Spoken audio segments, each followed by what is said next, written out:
WhatsApp guys, আপনারা দেখতে পাচ্ছেন অনেকদিন পর আমি কন্টেন্ট ক্রিয়েট করে এখানে সাফল্য হয়েছি। এই যে দেখেন, জুম করে দেখাচ্ছি, আমি লাইভে আছি আমার তালাক টিভি পেজ থেকে। আপনারা দেখতে পাচ্ছেন যে আমার কন্টেন্ট ক্রিয়েট এখানে আমার স্বপ্নের আখ্যাত গ্যান্ডারি এখানে চাষ করছি ইনশাল্লাহ। কর্মীরা এখানে কাজ করতেছে, অনেক কর্মী, প্রায় 60-70 জন। তো ওদের সাথে কথা বলবো, আপনারা থাকুন আমাদের সঙ্গে। তো এখানে আপনারা দেখতে পাচ্ছেন যে তুই এখানে কি করছ? তোরে দিছি খেতের কাজ করতে, তুই এখানে কি ভাই আপনি কে লাইভ চলতেছে? তো তুই যা কাজ কর লাইভ এখানে আবার চলতেছে তো কিসের ভাই? লাইভ? তোর কিসের লাইভ? আমার লাইভ কাজ কর। চলতেছে তো।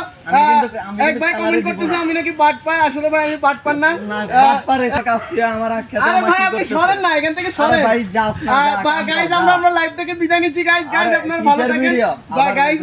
মামা একটু শুদ্ধ একটু ভিডিও করি বাবা। না আপনি কোনো ভিডিও হবে না, আমি তো জানি না মামা, একটু হালকা পাতলা ভিডিও করি। এইজন্য আমার ক্ষেত্রে তোর ঘাত বানাই দিবি না এটা আপনি কিছু মনে করেন না মামা। না মনে করবো মামা না, না বিশাল দূর শালা রে, ভিডিও করতে পারি না মানুষের।